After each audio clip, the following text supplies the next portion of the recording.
Made with the freshest ingredients from local growers, it's Heyman's Drunken Cow Jerky, delivering 5 flavors of whiskey, soaked steak jerky made in the heart of Dallas, Texas.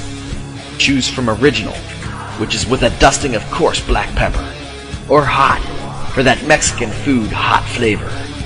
Teriyaki, an original twist with a hint of sweet. And for those who have an adventuresome palate, try Ghost Pepper.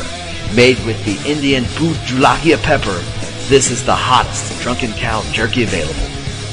Can't forget about Beer Bacon, where we hold the whiskey and soak it in Shiner Bock beer and add fresh cooked crumbled bacon. Go to DrunkenCowJerky.com and place your order today.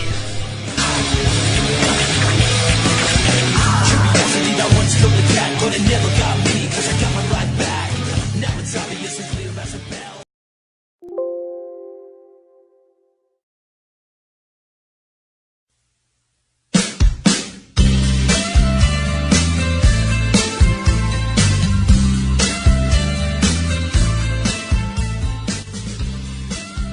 For over 80 years, Medicine Chest Pharmacy and Camera has been the longest operating independent pharmacy in White Bear Lake, Minnesota. It offers a full-service pharmacy, gift shop, and camera store. Medicine Chest is known for its customer service and priding itself on the careful delivery and explanation of prescription drugs to its customers. Located inside is Sun Color Photo, a professional photo processing center offering digital prints, photo enlargements, photo restoration, video and DVD transfer, and much more.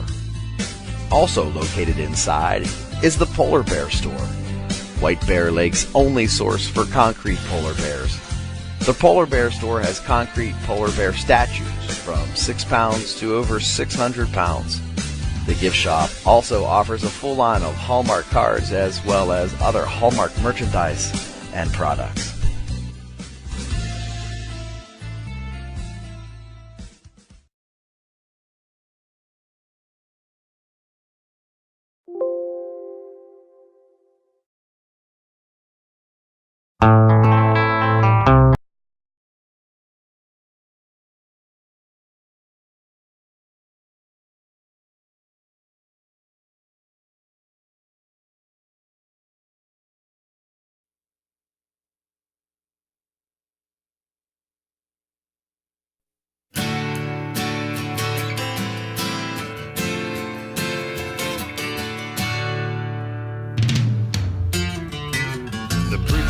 Says it's the end of time, and the Mississippi River, she's a going dry.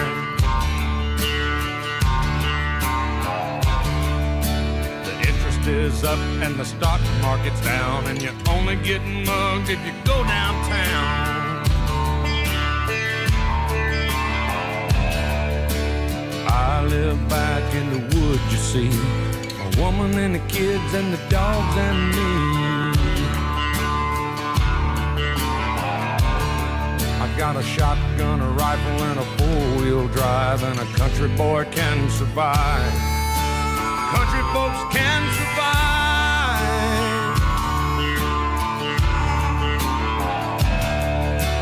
I can plow a field all day long. I can catch catfish from dusk till dawn.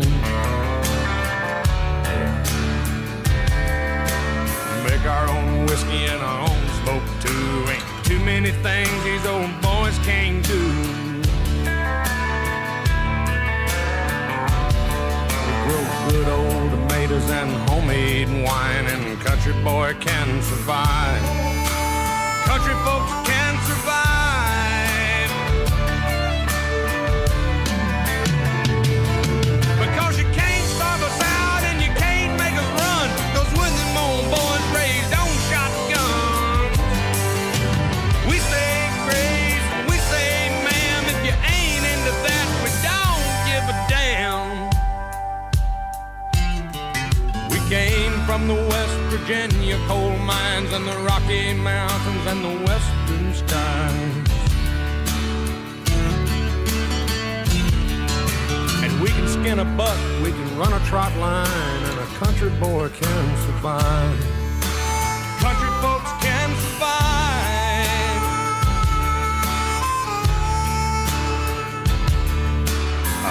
good friend in New York City.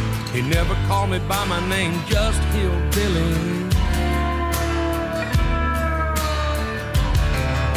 My grandpa taught me how to live off the land, and his taught him to be a businessman.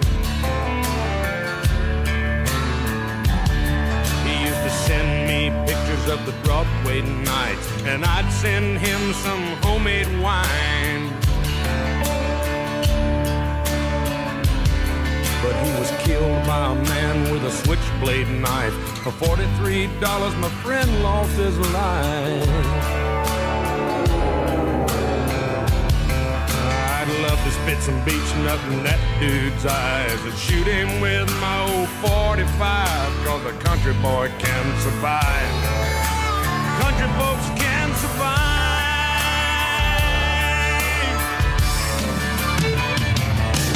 'Cause you can't stop us out and you can't make us run, 'cause we're them old boys raised on shotgun. We say grace and we say ma'am, if you ain't into that, we don't give a damn. We're from North California and South Alabama and little towns all around this land. We can skin a buck and run a trot line, and a country boy can survive. Country folks can survive.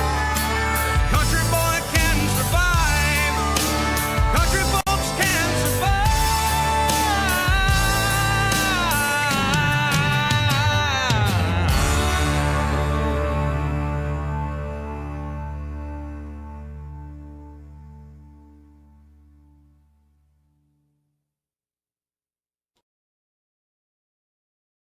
Welcome to another Pony Express broadcast by Mark Dillon Jr.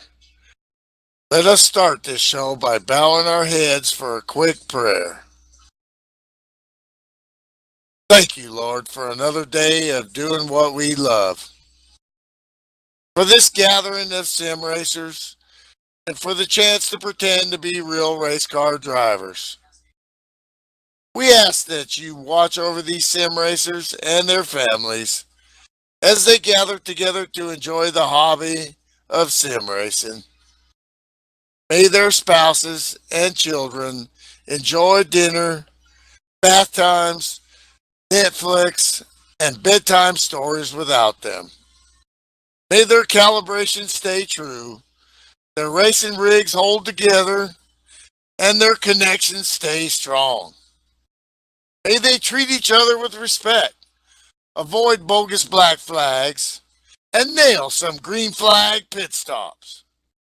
May they return every night to see their friends and teammates, to click drive one more time, and to partake in the camaraderie that comes with being a part of the sim racing community. Father, we also ask that you guide and protect our veterans and their families as they make sacrifices so that we are able to spend a few hours in front of our computers trying to be like the king or the intimidator. And lastly, may we all have fun, win or lose, in your name. Amen. Now please rise and remove your hats as we join a fellow sim racer for his version of the Star Spangled Banner on guitar.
exploding space. I like smoking lightning, heavy metal thunder,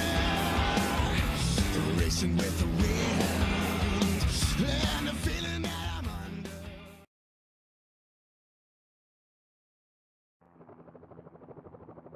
Hello ladies and gentlemen, Pony Express Broadcast Network coming to you live from Bomb Squad Racing once again. We're here for the Thursday night Drunken Cow Jerky Cup Series. The chase is underway. We're halfway through. Tonight we're at Kansas, broadcast courtesy of Real Tech LLC and Rick Craddock. Qualifying coming to an end right now, but first let's meet the guys in the booth tonight. We've got Corey Williams, Blake Warren, and DJ Curtis. Guys, how you doing?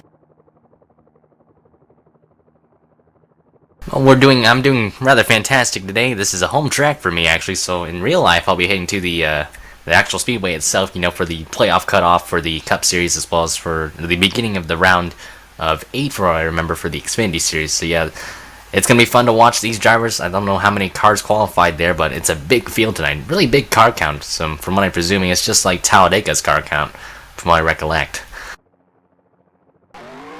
I'm doing quite well. Things have been going pretty good with me. My whole recovery is going great, so I'm happy with that.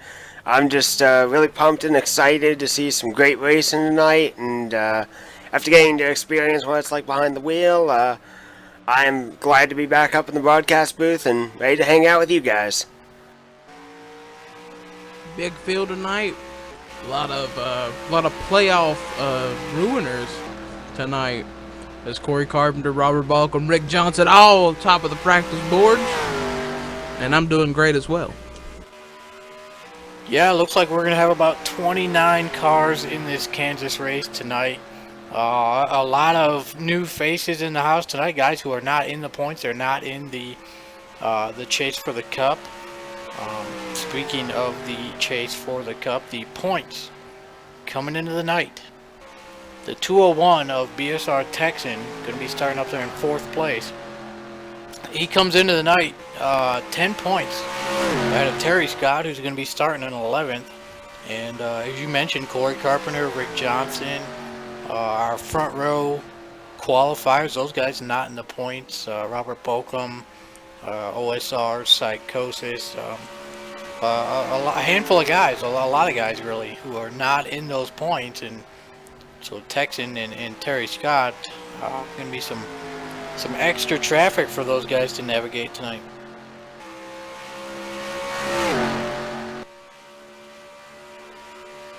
Sure is.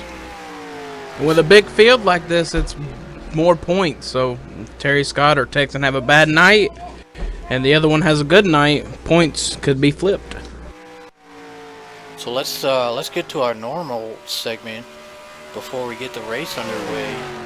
Let's get to our victory picks. A lot of different cars to choose from tonight. Let's I guess we'll start. DJ Curtis was the last one here, so we'll let him have the first pick. Well, looking at the charts here, we see like Corey Carpenter, Rick Johnson, and a couple others, but I think experience, from my opinion, will come into play here because of how long they've run in this league, and I think BSR Texan will be our race winner here at Kansas Motor Speedway. What about you, Blake? Well, after getting the race last week, I'm kind of seeing how he's not even that far off the top spot in qualifying. I gotta say I'm going to be pulling for Chris Hart in the number 6 tonight. I think he's got a fast car. Well, maybe not as fast as Corey Carpenter and Rick Johnson. I can definitely say that having your car last out the entire event is key and important here at Kansas. And just because you have the fastest car in qualifying does not mean you'll be there at the end. I think Chris Hart's got a happy medium in his event, and I think he could do really well tonight and maybe get in the victory lane going back to back. How about you, Mean Gene? I thought about my pick all day, watched practice, still thought about it. I'm picking a playoff spoiler. I'm picking Robert Balcom to shock him here tonight at Kansas. Oh man, you stole my pick, so I'll go in a different direction. I'll take the easy way out. I'll go with our pole sitter, Corey Carpenter, for the win. And then we have one other round of picks to make here. Huge field, a lot of different places he could finish tonight. But DJ Curtis, where do you think Pockets finishes Kansas? I think we're going to have a lot of attrition here in the early stages of Kansas, so we might expect a lot of retirees. So I say Pockets to finish around the 15th position. It's a bit of a bold area with a huge field, but I think with the attrition at the end of it, I think Pockets will finish around the 15th place spot. Well, I would say for Pockets, starting back in 32nd is not a great way to go for it, but definitely, as DJ had mentioned, attrition is probably going to be key here tonight. I think he's going to have a good run. I suspect 10th place. I'm going a little bit higher than that. I've seen how he raced. I raced last night with him here at Kansas. I'm saying he gets a podium tonight. P3 for Pockets. And Pockets was saying earlier in the week that this is his favorite track in sim racing. He does come into the night 4th in points, only 21 behind Texan. He's still got a shot at that cup and the ring. So we've got 3rd, 10th, and 15th. I'm going to call Pockets in, I'm going to say P8. Man, there's a lot of top talent here making their BSR debut. So I'm going to go Pockets with an 8th place finish. Going to be running 107 laps here at Kansas. What, Blake, you know anything about this track? Any tips or tricks you can give us? Well, with Kansas being a 1.5 mile racetrack similar to all the others, many elements are used between racetrack to racetrack, but this track is a little bit more different. I would say especially going down the back straightaway, you can gain a lot more speed over a place like Charlotte, for example. So really just having a fast entrance and exit into the front and back straight is key, but also just balancing your car right in turns 1, 2, and 3, and 4. While you can be able to keep your momentum up a little bit easier here, just having that right balance and finding the right groove is going to be key here tonight.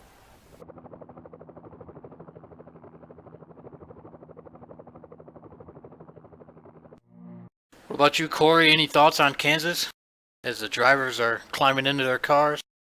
Well, I raced a little fun run last night they had over at Old School Racing, and we brought our old cars out and ran a little bit. And tire wear, we wore some tires out last night, and the track was really loose, so expect a lot of spins and expect a lot of tire fall off in this race. DJ, you got any tips on Kansas?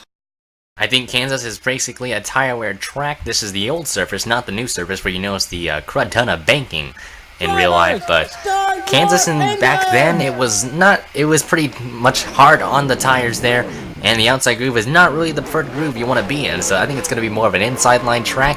Transitioning to pit lane is a bit tedious, but that's the main, also a big concern for some of these drivers here. I know a lot of them, it's not going to be much of a challenge, but you want to gain as much time as you can here on pit lane, and if we get green flag pit stops, that could be a bit of an issue here. Some are known to miss pit lane, so I think that's going to be a bit of a hustle for some of them. Drivers, to your cars. Here we go. You see a quick restart here. Somebody with some troubles on pit road. That is not going to count as a mulligan. You might be wondering, what the fuck are you talking about, a mulligan? Anyways, here at BSR, so they have a one-time only mulligan policy. If there is a caution or mechanical failure in the first 5 laps of this race, they will reset the field and start the race over again. That is a one-time use only. We'll see if that happens. These guys didn't leave pit road, so that does not count as the mulligan. As you see, we're still rocking some pink. It's still October. It's still Save the Tatas Breast Cancer Awareness Month here in October. We want to give shout-outs once again to Rick Craddock, Realtek LLC, for sponsoring tonight's show. Drivers, start your engines! Milton Chad for the pre-race festivities. Bruce for painting the Pony Express pace car. And of course, Drunken Cow Jerky, who just signed on with I know you've had some jerky. What's your favorite flavor? My favorite's Ghost. I like the Ghost pepper. Probably better than all of them. The second one would be beer bacon. Beer bacon's up there though. All right, here we go. Now cars are out on the track. We'll see if we can make it to lap 6 without having any problems. Well, the one thing that I do definitely wonder, I've been doing a lot of practice in different leagues and in different types of cars. I am wondering how warm these tires are under the caution flag period, because as I've found at least, depending on the racetrack and depending on the setup, these tires can be ice cold or they can just be warm enough to get that grip once they roll off the start.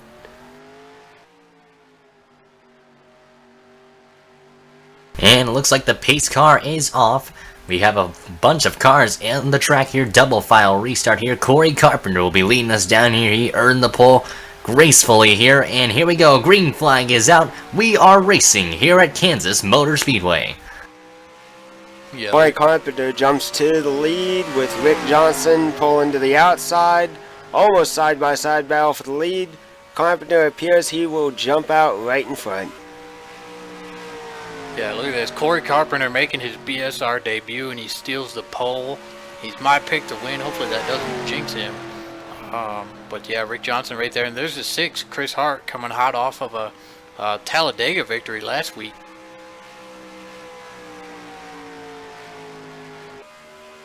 Yeah, Chris won the Dale Jr. 200 last week. Yep, caution Big is race. out on the track though. Big crash. Big crash. That's going to be a mulligan, looks like. So there it is. That's the one mulligan. These guys do not get another one. Drivers, to your cars. Once these guys take the green flag, this race will be official. And it does look like, yeah, 28 cars took the green, are going to be taking the green flag here. How many at Talladega took the field? I was wondering about that. About 30 if I'm right. So about almost the same approximate value as of Talladega, so that's a relatively big field, surprisingly for an intermediate track too, so yeah. It's a good car count here. I would say based off of the positive result from the whole broadcast team and just everyone from last week's event, I think a lot of people came out here to see what this place is like and see what the series is like, and I'm very, very glad that there are more people joining in. Drivers, start your And more than anything engine! else, that just breeds even better competition ahead for a new season with Drunken Cow Junkie and all the other associate sponsors coming on again for the broadcast next season. So, Corey, the fun run that you ran at Kansas last night, was it open set or fixed? It was open. Was that, is that your first experience with open? Nah, I ran over here a couple times at Bristol and ran some other leagues that had open sets. But last night was probably one of the funner nights on the open set.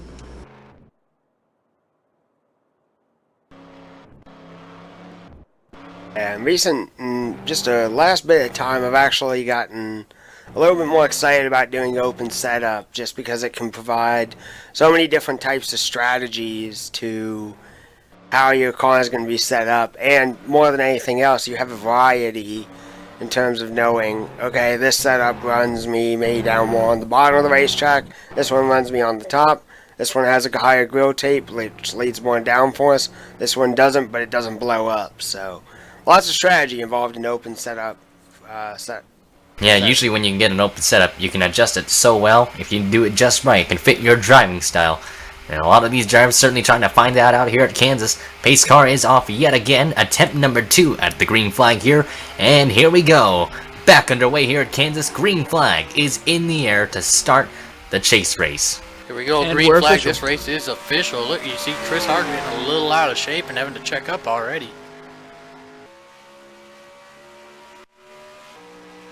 Meanwhile, once again, Corey Carpenter jumps out into the lead, slides up in front of Rick Johnson, and here comes BSR Texan, our current points leader.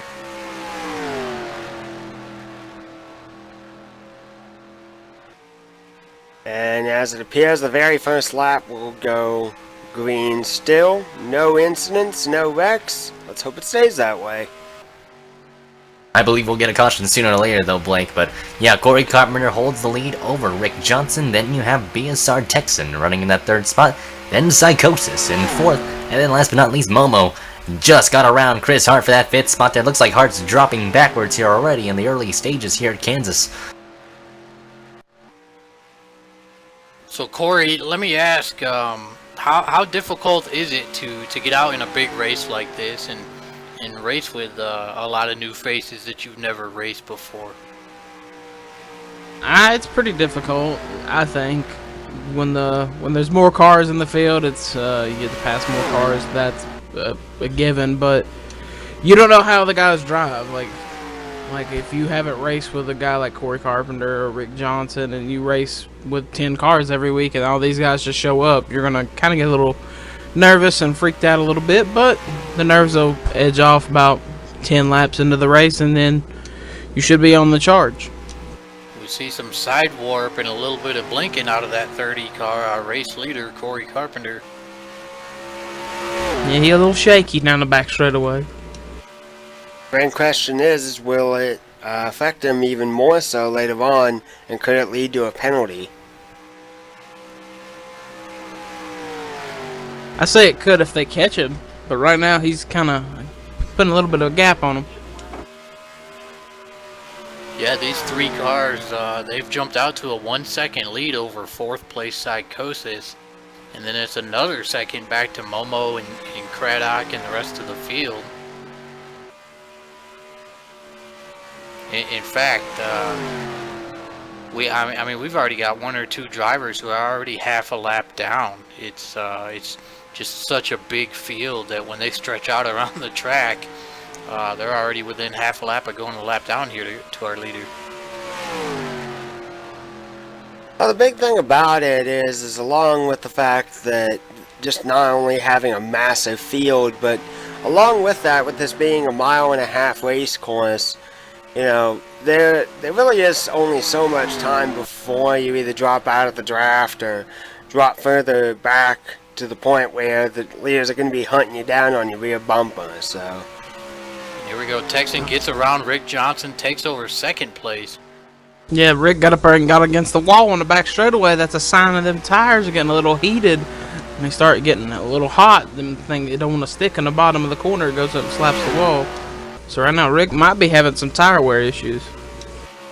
Yeah, it looks like the setup might have been pushing it at 93, and that's why Texan got around him on the inside there.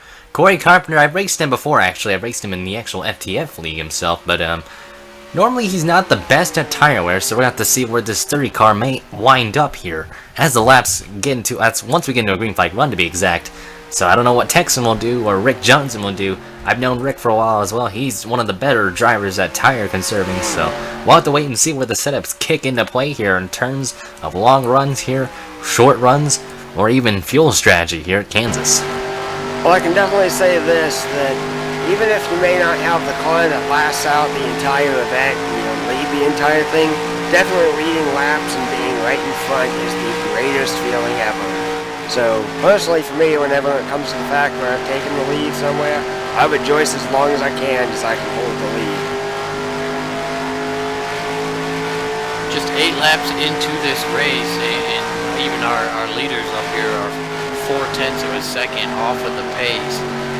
Tires chewing down very quickly.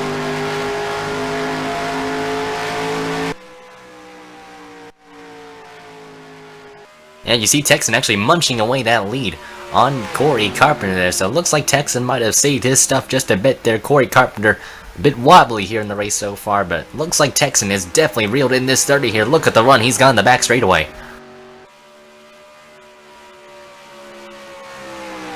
We say that a lot about Texan. It's about every week. He's always up there battling and always saving his tires and getting up here and winning some races.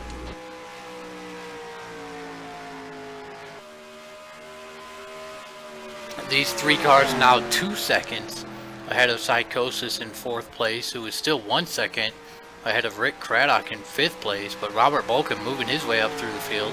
He's about to crack the top 5.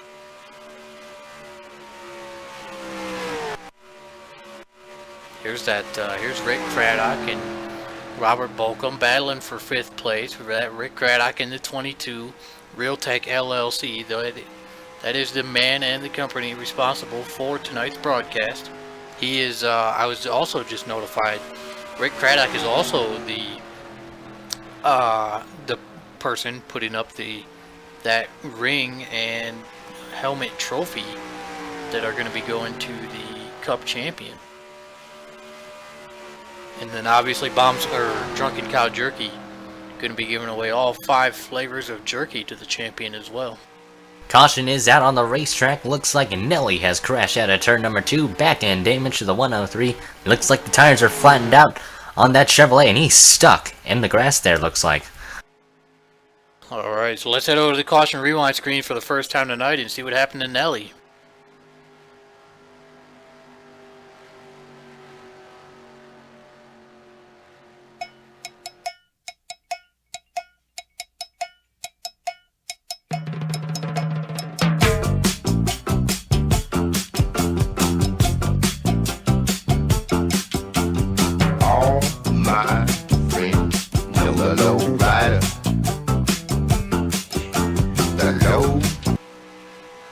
Taking a look at the replay, Nelly running all by himself.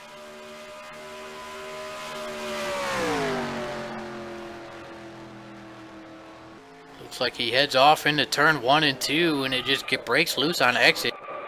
Backs it into the outside wall.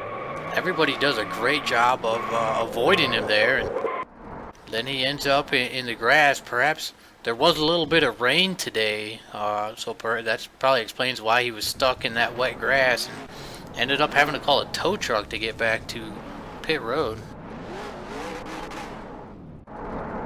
Yeah, it is a tough break for Nelly there. He was running pretty solid in that top 10 area, so yeah, that's certainly not what Nelly wanted to see there, and yeah, that's certainly not. He's got a lot of ground to gain if he wants to keep running in this race.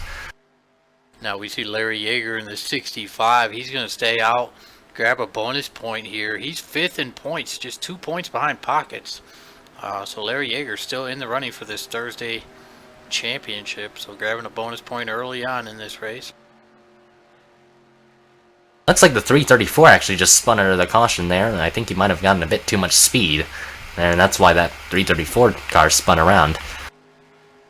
Definitely a scary incident, as almost Corey Conn been doing. A whole host of other cars could have plowed into him, but luckily nothing bad happened coming out of the pits, and they're rolling back up and getting ready for the restart here in a few brief moments. You know, speaking of Corey Carpenter, it was requested that we try to interview him during the race, so let me see if I can get that done here.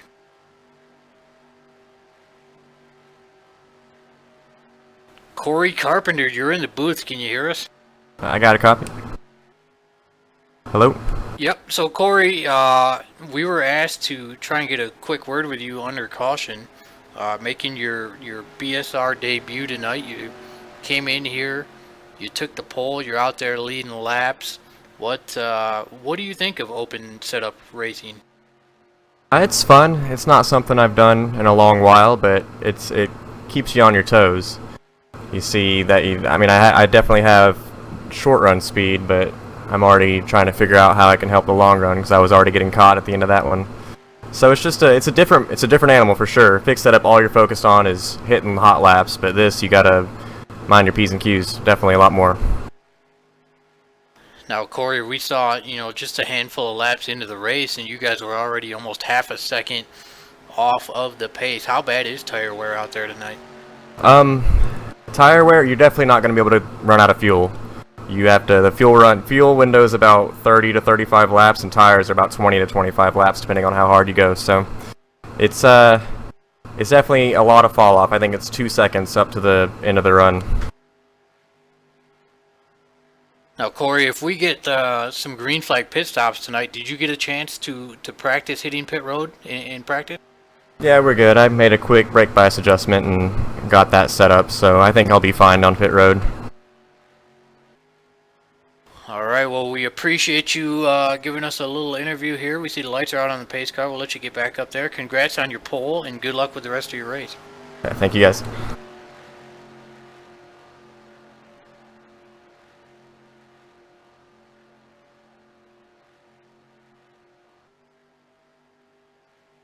So here we go. Corey has looks like he's chosen the outside. Rick Johnson going to be on the inside. And you're going to have Texan and Bolcom right behind them. We're going to take the green flag here on lap number 17. This was the first caution of the night, a self-spin for BSR Nelly.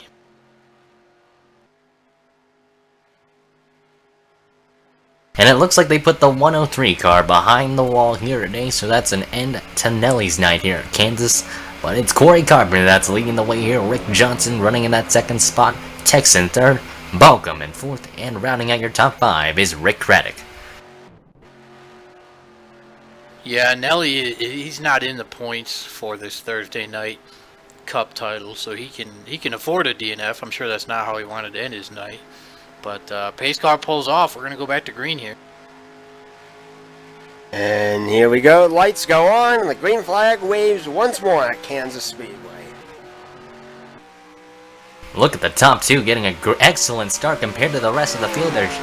Looks like Texan and Balcom simultaneously spun the tires, and look at Craddock up the hill shoving Psychosis way up into the marbles there. And Chevy Chase is now going to try and attack that 28 possibly, or possibly I think he's going to actually back off here. So it's good give and take here at Kansas there. A lot of these drivers giving respect to each other. I think there's a lot of trust in some of them. Yeah, that's somebody we haven't mentioned tonight, BSR Chevy Chase. One of the very fast BSR regulars. He came into the night third in points, 18 behind Texan, so he's also looking for a good finish here. See Terry Scott making his way around Chris Hart there. That is the 8th position there taken away. And Terry Scott's been kind of quiet here, hasn't been the fastest car at Kansas, but I think if they get a good race set up here, they might be better off in this long run here, so we might have to pay attention to where the 66 may end up here near the end of this one. Terry Scott 10 points out after troubles at Talladega. He lost I believe 9 points to Texan in that race.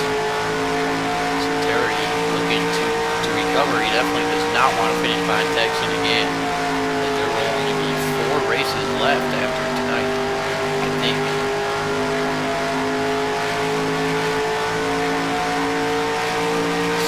Six races left after tonight, am I right? Something like that. Somewhere between. Is it 10 races 5, in the 6, race for you guys, or is it? I don't even It's have 10. I don't even have TV, so I don't know what's going on. Yeah, I think it's 6 after this race. All I know is Junior didn't win Talladega, and that's about it. I mean, it was a Wreckfest race in real life, so I mean, yeah. But Junior was up there, you know. Yeah, if he didn't have that damage in the splitter, he would have been fine there. Yep, that was the very first Monster Energy race I actually got to see Flag the Flag this year. Generally, I'm so busy working at my part-time job that Sundays generally have been dedicated to that, and usually I never get a chance to watch a race, but I was kind of glad that I did, but heartbroken that Junior did not win, but glad for at least a top 10 finish with him, because man, he needed that.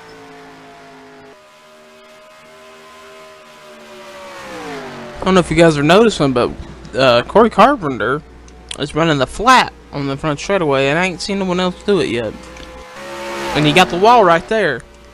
Just a little kiss there, not much from the 30 Verizon Chevrolet there.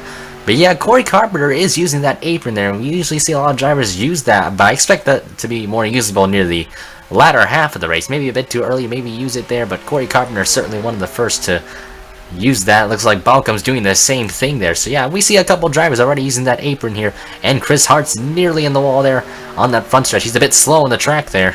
And look out, Magoo way off the pace. He's going to go a lap down. He stays high. Well, something's wrong with Magoo. I actually saw that the 144 actually self-spun out of turn 4 there. I know the cameras didn't really catch that, but that's the reason he's the lap down now. I think the tires are definitely killed for that 144 car, but no caution came out for that Chevrolet spinning around.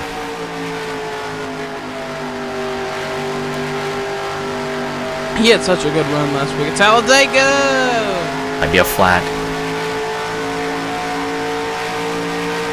He is bouncing that Magoo Chevrolet off the wall.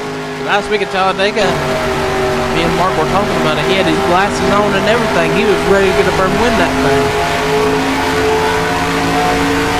One thing that I did want to comment on, went ahead and took a look at video archives, and that's just a big shout out to not only us, the broadcast crew, but just the fact that last Thursday or Friday was a great race. We are already up to almost 220 views on the Dale Earnhardt GT200 at Talladega. So definitely one of the biggest viewed races that have been shown. And I even remember looking over at the broadcast a few times throughout the race. We had as high as about 15 to 20 people in watching the event live and in person. We had a car around in the grass on the back straightaway. Aussie Bill. Yep. Pulled that car behind the wall too, so no caution out on the track. It's still green here at Kansas Motor Speedway there. Rick Johnson still trying to catch Corey Carpenter, just gradually catching him, just slowly but surely. But Rick Johnson certainly one of the few drivers to look out for, but BSR Texans right on the bumper, that 193 machine. One thing to keep in mind, we heard Corey say it's about 35 laps on fuel, 25 laps on tires, and we are 10 laps into the run right now, so almost halfway through a tire run already. As you can see speeds dropping way off, almost 3/4 of a second off the pace already. Same thing happened to Rick. It happened in the first run. He got up there and kissed the wall on the back straightaway, and BSR Texan P2. Now the big question that I have with how short the tire run is, how many pit stops are we looking at having? Say for example that the rest of this race were to go green. How many times are these guys going to have to come in and get fresh rubber? I think it really varies on your tire wear though, but I'd say about, I don't know, they say 20 laps on tires, you said? 25 laps, it's going to be 25. 3 or 4 stops. Yeah, you're probably right there, Mark, so yeah, I think it's probably a reasonable area, but yeah, fuel, like they said, fuel isn't going to be much of an issue here, but it's mostly going to be tires. So Aussie Bill is out, Nelly's out, Magoo is a lap down, 25 cars still on the lead lap. Look at this, Robert Bolcom. He has taken over 4th place. He's gotten by Rick Craddock, and now he's closing in on Rick Johnson. Get a car slow down here on the apron. 334 BSR SR5. Well, he looked like he was coming to pit road, but he pulled back up on the front straightaway. So tire mishaps are happening around Kansas.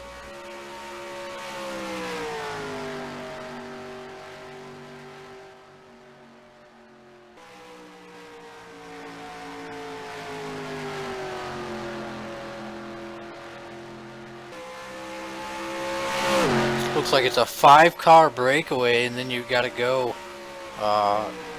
almost 2 seconds back to Chevy Chase in P6, and from there the field gets very spread out. SR5 very close to going a lap down already, as well as a couple other drivers. So we're probably going to see some lap traffic before pit stops if we stay green here.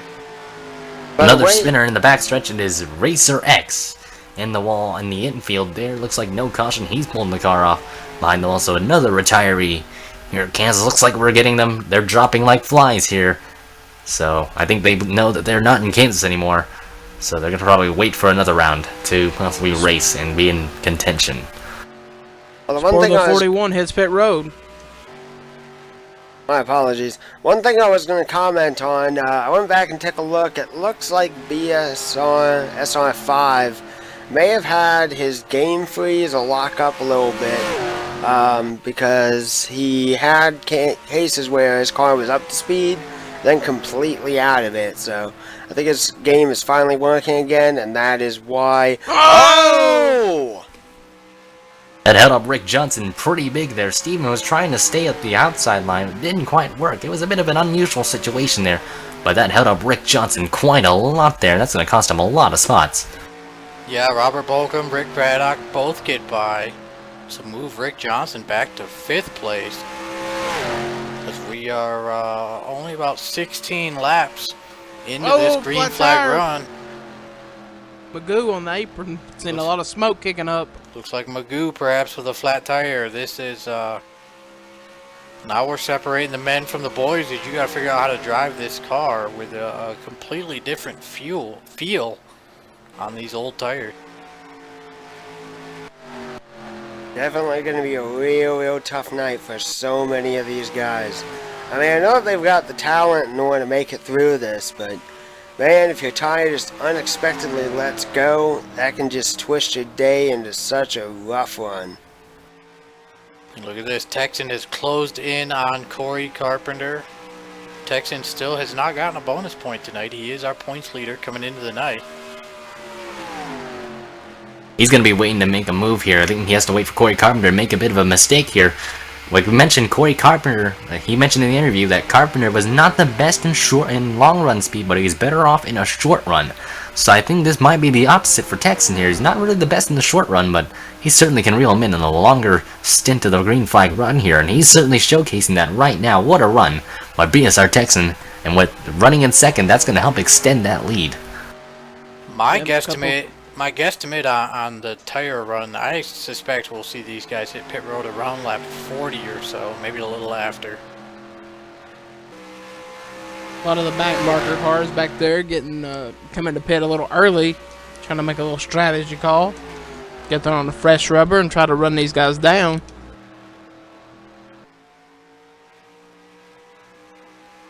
That's what the 40 and the 41 have done. Both came in and got 4 fresh tires. Looks like the 28 was in the wall there. Out of turns 3 and 4 there. Looks like Psychosis is going to stay up high there. Looks like they might have gotten a bit antsy there trying to get around Steven. But yeah, Psychosis not having the best of runs right now. He was running up inside the top 5 at some point, and now he's dropping back. Looks like Texan is better on corner exit. Perhaps he gets a big amount of momentum off the exit of the corners. Perhaps Texan just running a better line. Texan is not new to open setup racing. Obviously, that's why he's your points leader here in the Thursday series. Corey Carpenter a little newer to open setup, so perhaps he may try and figure out the line that Texan is running and maybe learn a thing or two. You see Texan go a bit higher in the 8, try to get the proper apex there. Usually when you get an exit speed, you usually have to let off early, but then you can get that good center and exit there, and you can just certainly get a huge momentum and possibly slingshot them around on the front stretch there, or the back stretch here, basically a straightaway. And certainly looks like Texan's and Carpenter's trying to really duplicate that line there, or replicate it, so Texan would not be able to really pass him. Second place man in points in pit road, Terry Scott.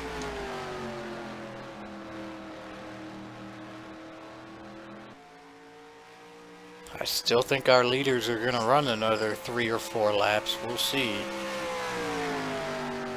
Worst case scenario is someone accidentally pops their tire as they get so close to the end of this run. You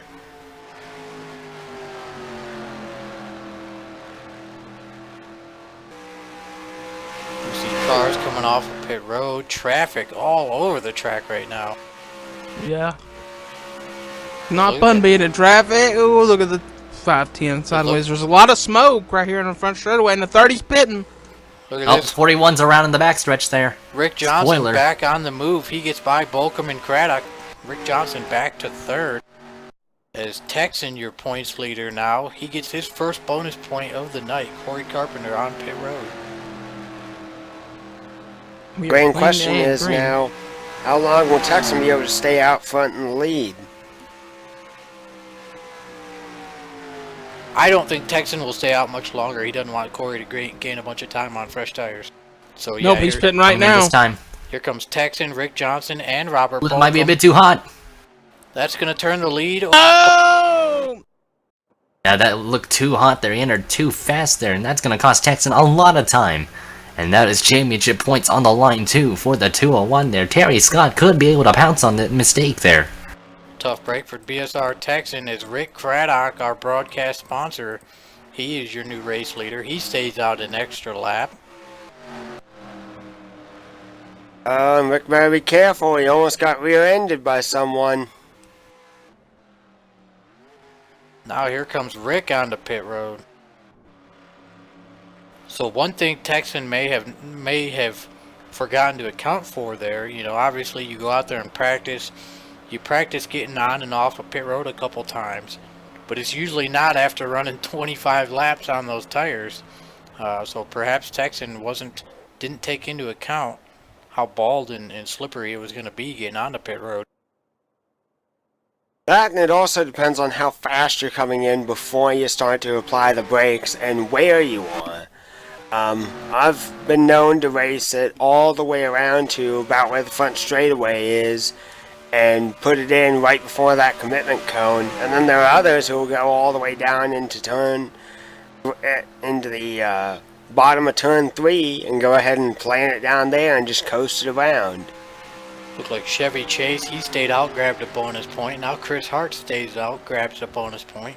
Still waiting for the green flag pit stops to cycle through. I believe Corey Carpenter will be your race leader, but we'll just have to wait and see. Corey Carpenter at the right at the moment is a lap down in 7th, so he's close enough that he could definitely get the lead back, and I think he just got his lap back right now. Looks like Chris Hart's going to be coming into the pits probably this time. It looks like the person that will be cycling out second in the lineup here will be Kilojoules in the 029 car. That's a nice little, I guess you can say it's a good livery on that car. I love that gold on there. It kind of reflects the spoiler pretty well if you notice that. Now to the lead, brain fade. Ooh! Look at Carpenter, he's trying to navigate through tons of traffic here. He's got nowhere to go, really. He's in a tight pickle here. 3 wide. Oh! I thought BSR Steven was going to take out Corey there. I'm absolutely amazed with all the little spins and all the little gaffes that have happened thus far tonight. I'm surprised we haven't had a big crash or even another caution flag come out. We've seen little spins and so, but nothing to bring out a yellow.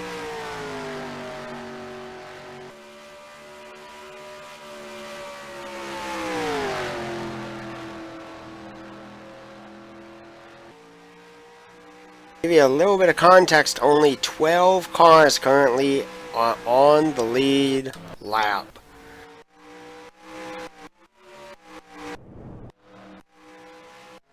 So here's BSR Brain Fade. He's about 2 seconds slower than everybody else on the track right now, but he has not made his pit stop, so he's still out there leading this race. Definitely an interesting strategy by him. I do kind of wonder if he may implement this again near the end of the race. Maybe see if he could be able to push his car long enough to make it to the checkered flag if he was in contention to do so. It's quite an interesting strategy, though, because I think he's Caution banking is on out. caution, That's gonna and there help. it is. Well, yeah, especially since these guys ran, about 8 laps since pitting, so they're going to have to pit again, and they're going to be trapped a lap down, potentially. A lot of them, most of them. I think that caution was for BSR Stevens spinning out of turn 4. Maybe he was trying to get down pit lane, might have gotten in a bit too hot and self-spun the car. Let's head over to the caution rewind screen for only the 2nd time tonight. See if we can find what happened. Rider is a little higher.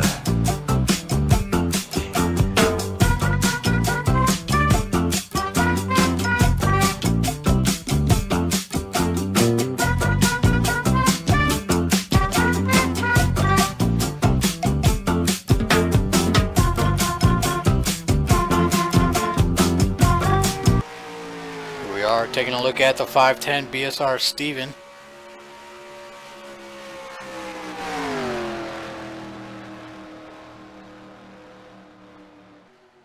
Oh, it looks like he just, Kyle Willett's trying to slow for pit road.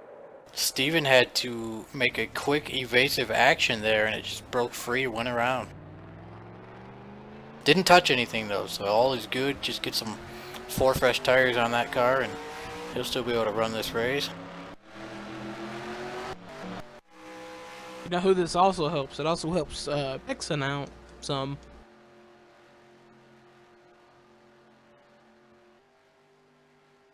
You know who it may not help? It looks like Pockets, Bama, DJ, SR5, Steven, Magoo, Spoiler, all of these cars stuck a lap down.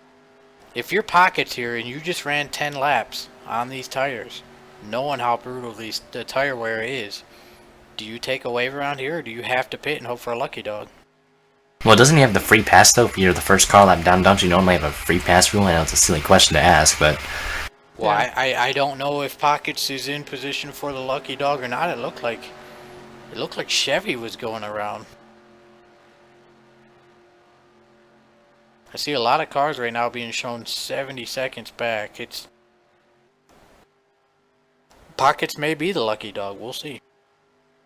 Yeah, I'm not sure. I did see Chevy go around too. Well, as it seems, the vast majority of the cars that stayed out on the track as our leaders came in, they are now going to come in for service. So it may nullify all that. We'll only have one car that may get the wave around or may get the lucky dog, but that doesn't mean that they will be back on the lead lap. For all we know, they can now go 2 laps down and possibly just get 1 lap back, meaning they're still a little bit behind the ball. Here we go. Now it just updated. It's showing me that Chris Hart in 13th place is the first car a lap down. We'll just have to wait and see what happens here. But I believe half the field is going to be trapped a lap down. I know, knowing how bad tire wear is here, if I ran 10 laps on my tires, I'm not staying out. I have to pit every chance I get. Yeah, I have to agree with you. In my honest opinion, if I were running this event, any time a caution would come out, whether I just came in 2 laps ago or 5 laps ago or 10 laps ago, it's much better to just go ahead and get the fresh rubber and have it ready for the restart to make up your track position then and maybe stretch it out, rather than just to hold on out, get your lap back, and then find yourself in the same situation about 15 laps later, where your tires are getting close to where your tires are close to blowing out. Absolutely. If I'm Pockets, I'm trying to get 4 fresh tires and battle my way to stay in front of everybody else to get that lucky dog. Because I don't believe we'll go the rest of the way caution free, although we have only had 2 cautions here tonight in the first half of this race. I think we'll be heading to that halfway point too. Think about it, we're almost to lap number 53, so I think you might want to take that little break here, but yeah. I will say one thing that does make me kind of wonder ahead for the future of series is, in modern day NASCAR, they're doing the whole stage segments and stuff like that. I kind of wonder if that'll ever be implemented, because while you do lose a lot of time under the yellow flag, usually about 5 or so laps, the benefit is you can pace yourself out, and you'll have a guaranteed few pit stops here and there. Here we go. Lights are out on the pace car. It looks like what we have is what we have. Brain Fade, still your race leader. He's going to be restarting on the outside. Larry Yeager on the inside. And then the freshest tires that we know of would be Corey Carpenter in 3rd, minus anybody who pitted under caution. Pace car is off. It's going to be lap number 53 when we take the green flag. Yep, here we go. Brain Fade will be leading us down to the halfway point of the race. There it is. Green flag is back in the air. Hot Rod spun the tires that time around, and Cool Jules is going to be able to pounce on the action here with Robert Balcom and a couple of others there right behind him. Yeah, Larry spinning the tires there, that really held up the inside line. Let's look at this, kilojoules on fresh tires. He just blows by Brain Fade. Takes over the lead, new race leader. A little bit of slide up there in the middle of the pack. And hopefully everyone's safe.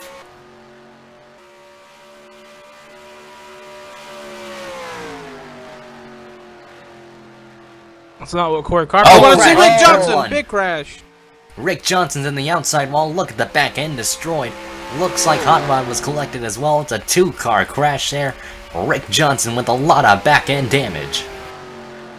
Cautions breed cautions. Let's head over to the caution rewind screen. Go back and take a look at what happened to Rick Johnson.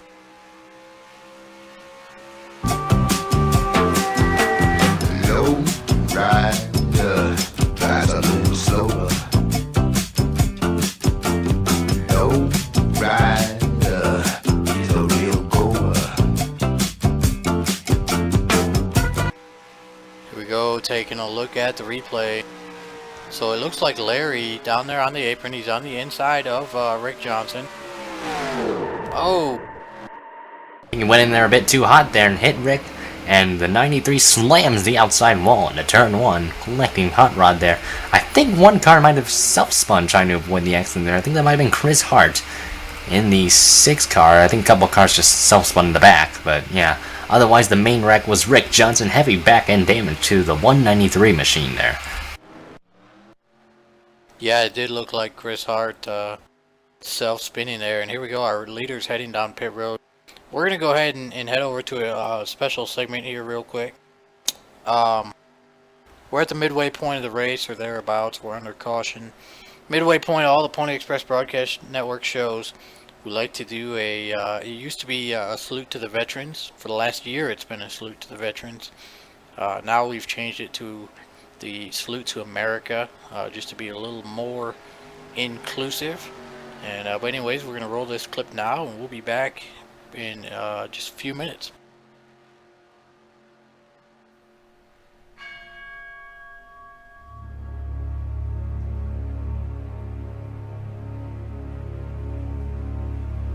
He was getting old and paunchy, and his hair was falling fast, and he sat around the Legion telling stories of the past, of a war that he once fought in, and the deeds that he had done. In his exploits with his buddies, they were heroes, every one. And though sometimes to his neighbors his tales became a joke, all his buddies listened quietly, for they knew whereof he spoke. But we'll hear his tales no longer, for old Joe has passed away, and the world's a little poorer, for a veteran died today. He won't be mourned by many, just his children and his wife, for he lived an ordinary, very quiet sort of life. He held a job and raised a family, going quietly on his way, and the world won't note his passing, though a veteran died today. When politicians leave this earth, their bodies lie in state, while thousands note their passing and proclaim that they were great.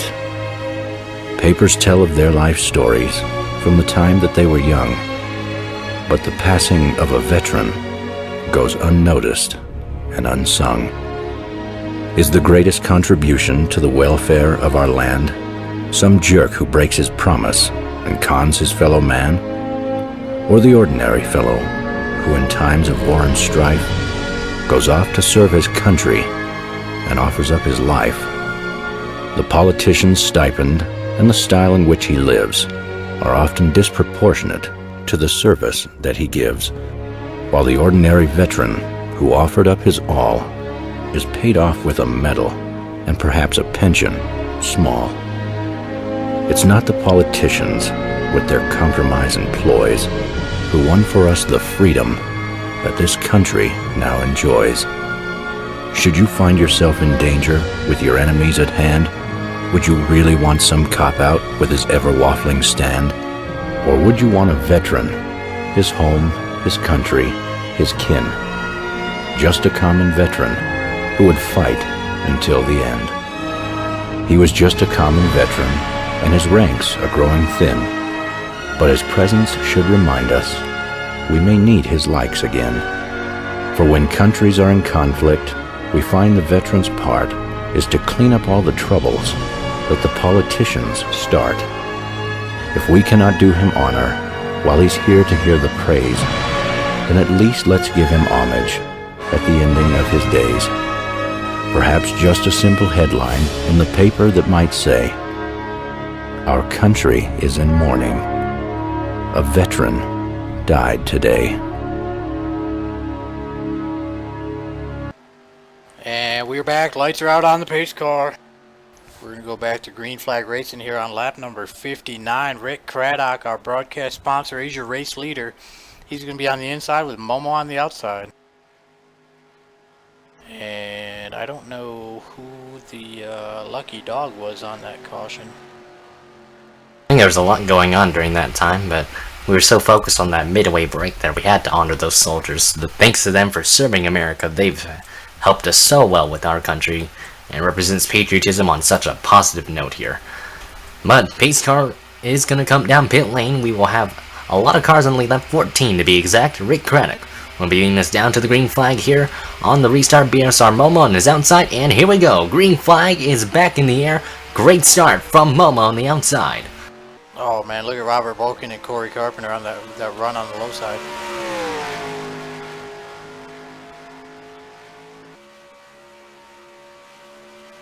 Definitely a solid battle up here for the lead, side by side. Oh, BSR Steven bouncing it off the wall like a ping pong ball back there. Crashed down the backstretch there, and it's OSR Bama. Rick Johnson's in it. They're still piling in.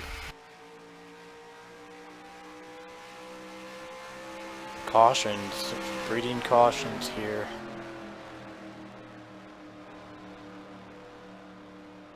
It's a tough night right now.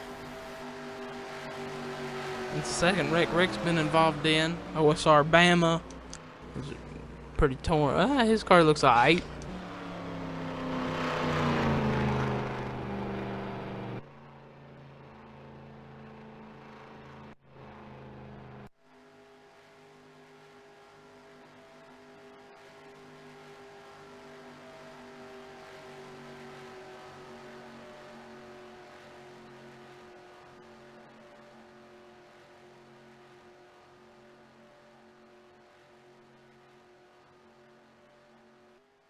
Let's head over the caution rewind screen.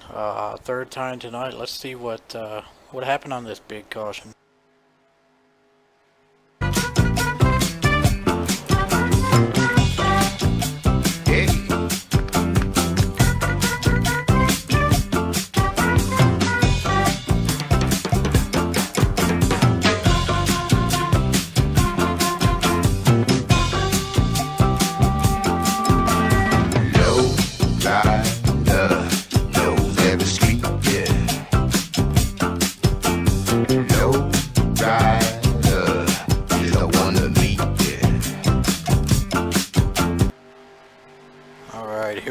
Taking a look back at the replay. We're focused in on Rick Johnson here. You see he starts behind the 2 of Bama.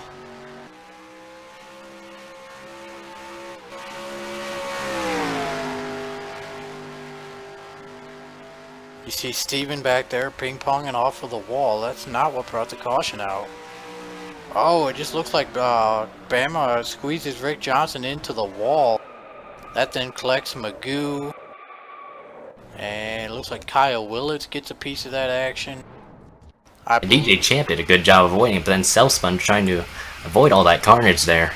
I believe Axel Foley will be your lucky dog.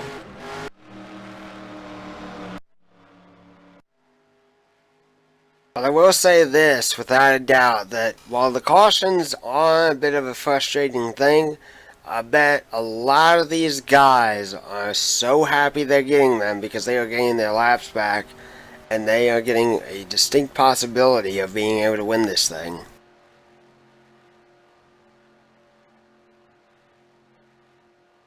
Yeah, and like I said, that's why I wouldn't have risked taking the waiver on. I would have just kept taking tires and hoping for the lucky dog, because I had a good feeling that we were going to see some more cautions tonight. The grand question is, exactly how many more cautions will we see before the end of this event tonight? Well, let's go ahead and run this Drunken Cow Jerky commercial before we go back to green flag racing. We'll be right back. No less than you deserve. Circle of hate you inspired. Self-hate desire makes you a liar. It's not like you've been wrong. No question you're that strong. No words can ever hold you down. They said we'd never get it. They said we'd never win. They said we'd never get it. Never doubt me. They said we'd never get it. I'm Matthew JC. JC All-Stars here. This is Drunken Cow Jerky. This is the best jerky in all the land. Trust me. Never doubt me. It's all a lie. You feel this fight. That's just more fuel for you. Don't lose your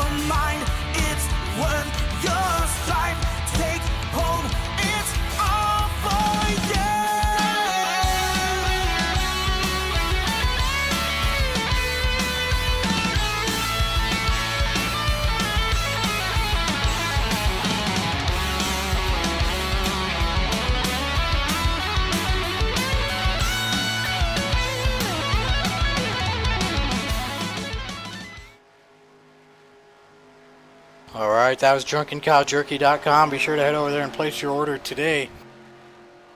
Lights are out on the pace car. We're going to go back to green flag racing here. Lap number 64. Rick Craddock, still your race leader. He's on the inside. Robert Bolcom on the outside.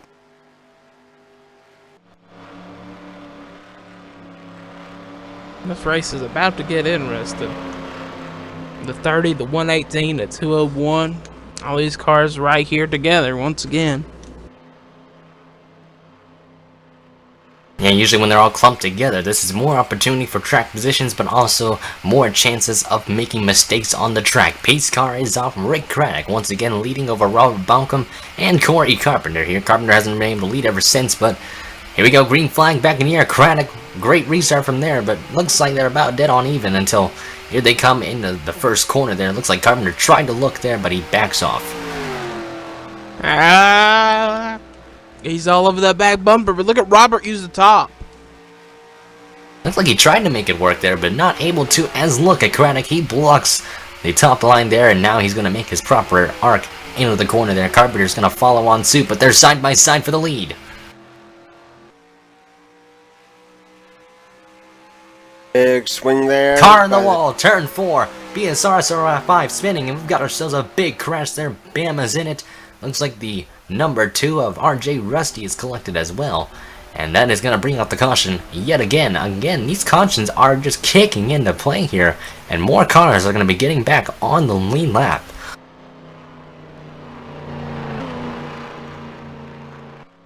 Wise man once said, cautions breed cautions.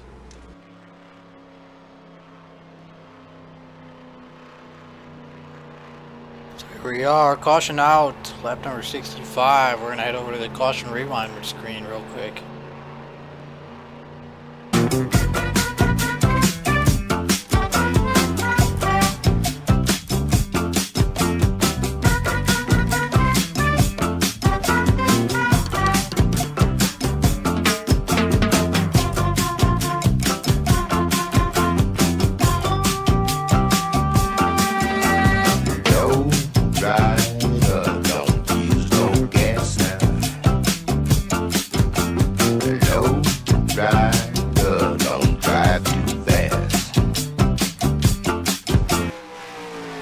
We're looking at the 334 SR5. You see him shoot that gap 3 wide.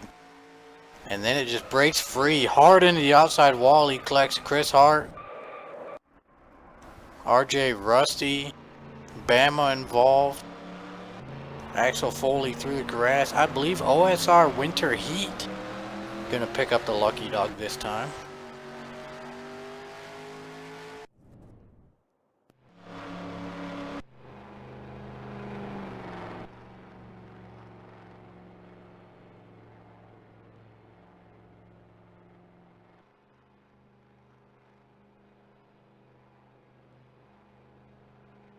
Let's see if we can get a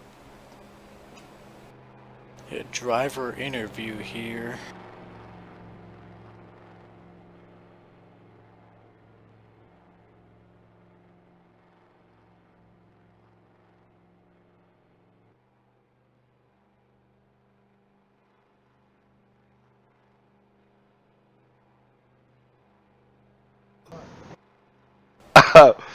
Pockets is in the booth. Pockets, all of these guys picked you to finish 25th. That's a crock. They did not. I don't know. They may have. Where did they pick? I was kind of wondering. Well, if you're having bad luck, it's because Corey said you were going to finish on the podium. Damn it. On the podium? First place? Third. Well, I appreciate it, Corey, but... I think he just said a podium, so I think it's not really generalized, but yeah, now Corey just said third. He needs to back off the bottle of Jim Beam a little bit there. I mean, in my own defense, I selected you to finish like 10th, 9th, somewhere in the top 10, so...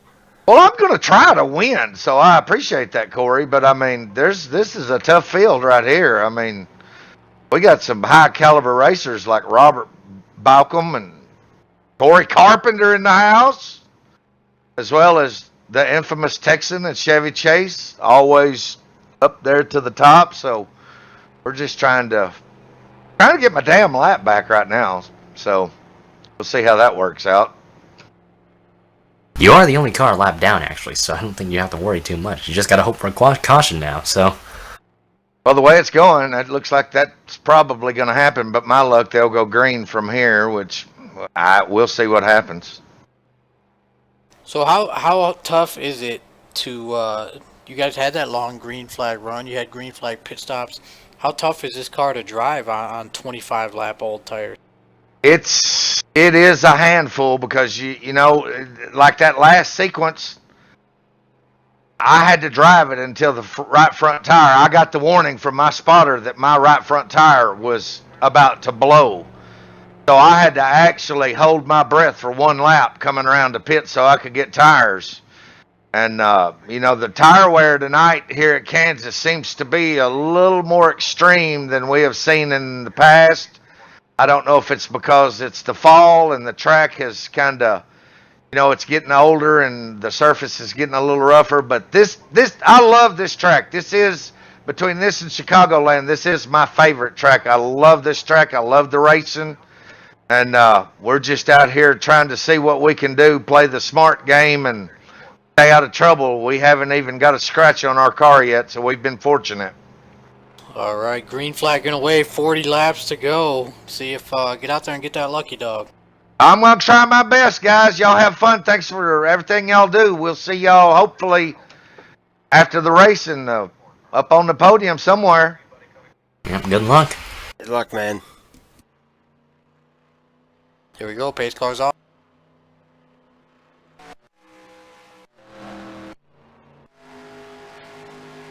And here we go, green flag flies once more. Lights come on, flag is in the air.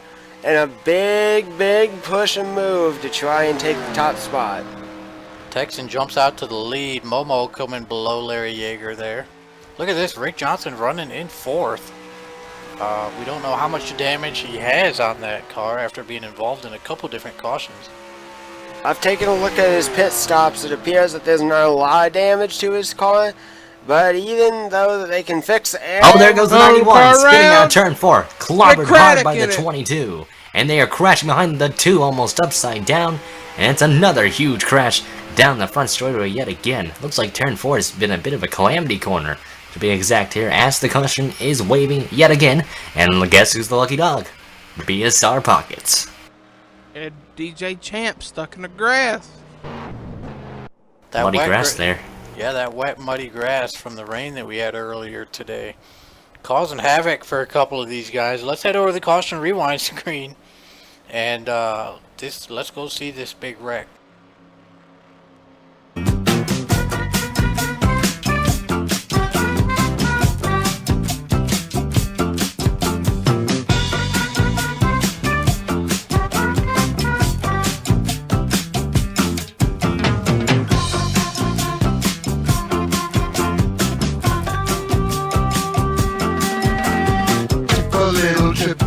Take a little trip and see.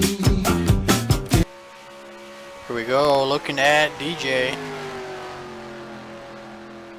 who's running in 5th place. It just breaks free on those cold tires. Collects Rick Craddock, Brain Fade, Joba, RJ Rusty, Bama, perhaps a couple more. And then, yeah, when DJ tries to get it turned around, he drives off into that grass and it just sinks in.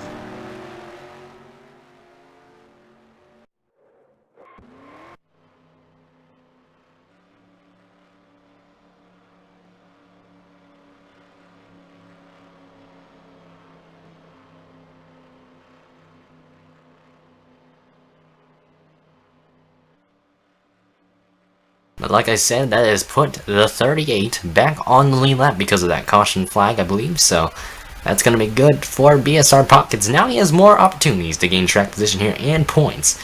Here at Kansas, he's had a very up and down day, to say the least. And with that lucky dog, that's pretty much a good blessing for him. Speaking of points, it looks like Texan up here in the top 6. Terry Scott back just 2 spots behind him, and right now Chevy Chase in 3rd, trying to regain some points as he's only 18 back.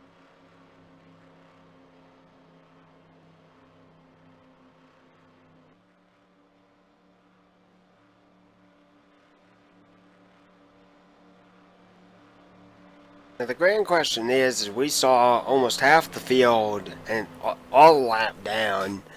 The big question is how many cars are actually still left a lap down or more, and the follow-up question is how many more cautions are we going to get to where they could get back on the lead lap.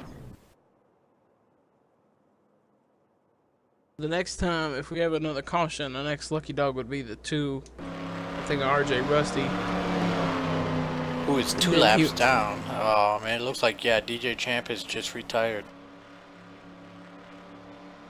So he would have to get 2 cautions to get back on the lead lap. And then everyone else behind him is 3 down, so they would have to get 3 cautions or more to get back on the lead lap. It depends on where they're at in the order there, so... Yeah, it's a tough break for DJ Champ. Looks like maybe the splitter got killed because of that wet grass there at the end, but that car got pretty much mangled up after that wreck out of turn 4. It's going to be about 35 laps to go when we take this green flag. You see Chevy peeling off from 3rd place. 35 laps puts these guys inside of that fuel window to make it to the end. But as we saw earlier, it would be crazy if somebody was able to run 35 laps on one set of tires. You'd have to be really good at conserving them if you want to do that. Because like I said, fuel's not going to, they said again and again, fuel's not going to be much of an issue here. It's mainly going to be tires. It looks like Brain Fade's going to top off here. Chevy Chase is maybe going for those 4 sets there. And I think Pockets might be in the same boat as well. So Chevy Chase definitely trying to top off on fuel and tires itself. That might be a good strategy here from this 096, and that could help him a lot if we go green all the way. I think the only way that strategy would work is you would kind of have to hang back enough that you could keep yourself out of trouble if there was another wreck in front of you, but also in turn be far enough ahead of leaders that you don't go a lap down, and just like run at like 85% pace while everyone else is burning up their tires. You could be able to hold out. The question is, would that even come close to working?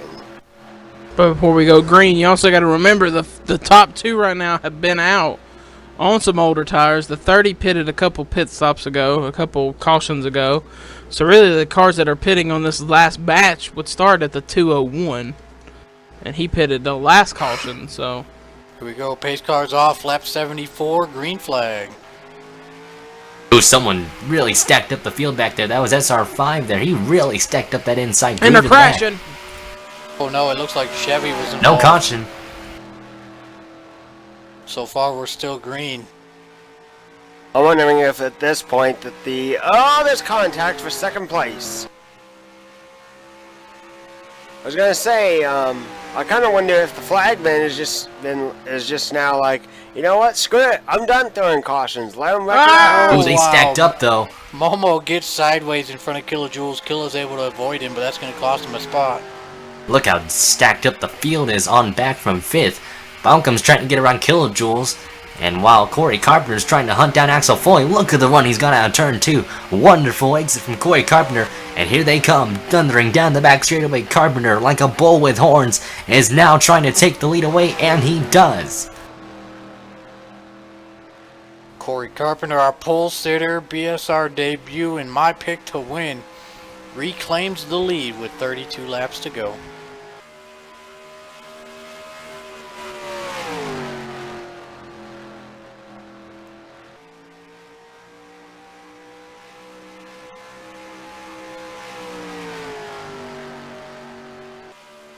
As they continue running, the field seems to space out a little bit.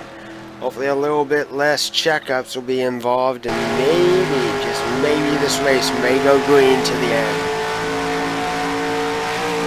Not really dying down the mid area where Rick Johnson's at with. He's battling Chris Hart for the 7th spot there. There you see Psychosis and Craddock are also going at it with Chevy Chase, and there's contact there, and that's going to put the 28 hard into the outside wall. Lifted 2 wheels off the ground. And brought up the yellow, more cars crashing. Magoo's head on into the barrier. And Hot Rod had a great save there. But again, caution comes out again here at Kansas. As the laps are winding down, drivers are getting more and more desperate. Alright, let's head over to the caution rewind screen and see what brought out this caution. We'll be right back. Take a little trip, take a little trip, take a little trip with me.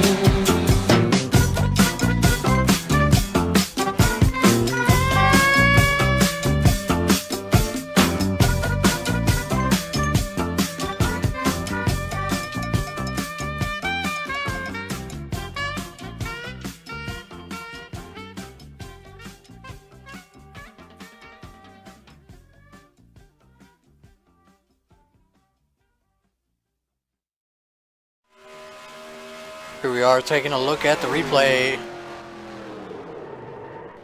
It looks like the 28 of Psychosis, some contact with the 22 of Rick Craddock. He goes around hard into the back wall. His rear end is toast.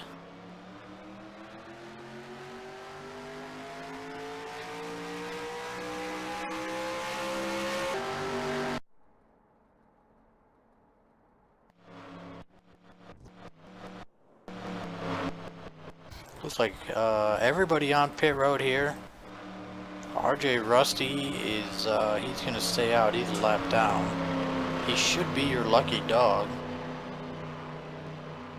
Yeah, it looks like everybody pitted. All these cars you see up here, their lap down's hit, so they have to wait for the second time around. And I believe RJ Rusty will get one of his laps back as the lucky dog.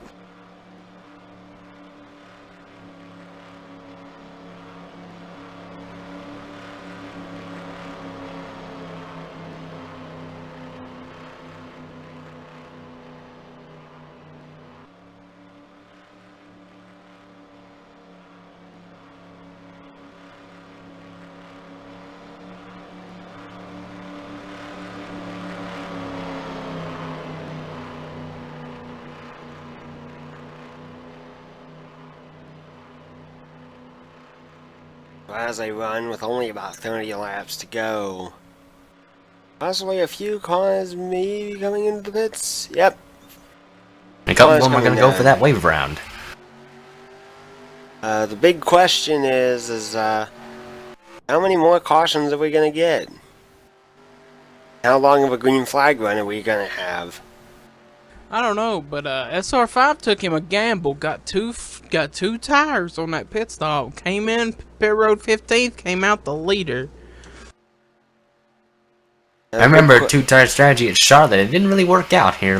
Last time we had that happen, we had a caution that came out, and that involved that guy in the two-tire strategy there. So, an interesting call here from the 334 car, and he does come out as the race leader. So let's see how much grip those tires have on the restart. Well, I can definitely speak from experience from racing in all different types of leagues. Even though that I generally try not to make many risky calls for like a two-tire pit stop, there are cases where it could possibly work, depending on how much time you've got. And sometimes a crazy move is a genius move in the end of it.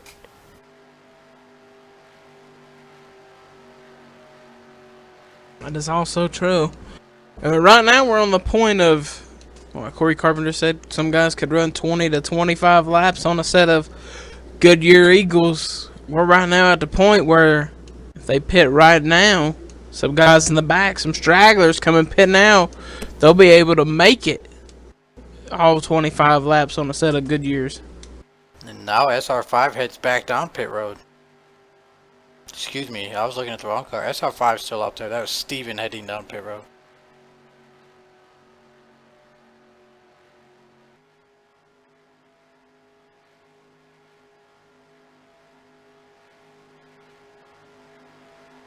And definitely as we have the pace car out on the field, big question is, and it is true, I mean, we're losing more and more laps. It may lead to be in the favor of quite a few people, depending on how their tire strategy goes.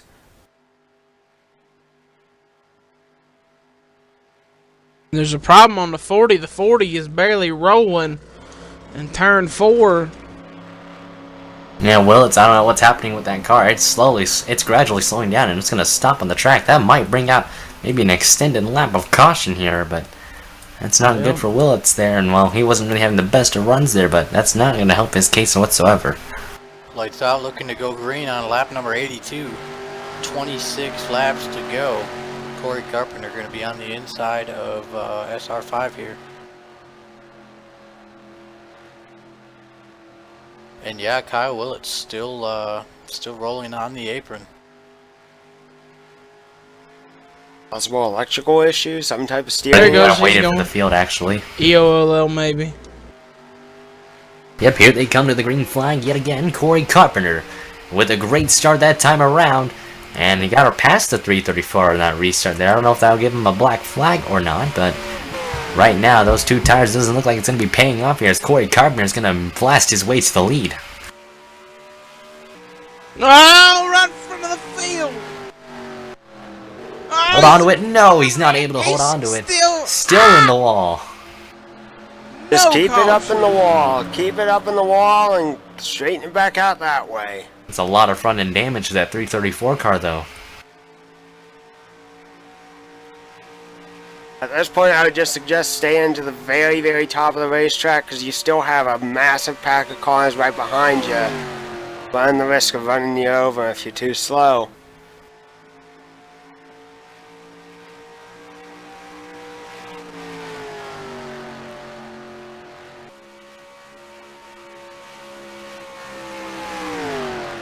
Corey Carpenter currently has the lead. Running out ahead by less than a second. Up on Axel Foley. Over Axel Foley, indeed.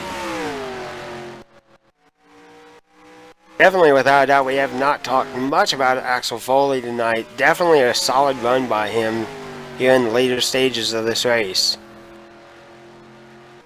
He's kind of one of those drivers that doesn't really make much of a presence in the first half, but once it gets the laps wind down, he's there at the end. You kind of notice him. He's like, oh, that's him.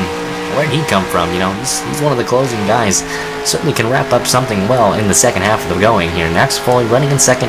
Great run for the 47. And to be completely honest with you, I originally was going to go with Axel Foley based off the strength that Chris Hart showed last week. I guess my pick was swayed by last week's win. But man, solid night by him. Quick points update, 20 laps to go. Our top three in points are running 7, 8, and 9. Definitely a very close points battle in between them. And depending on how many more positions any of them can catch up and gain, will just lead to an extended points bonus or the possibility of catching up with our leader.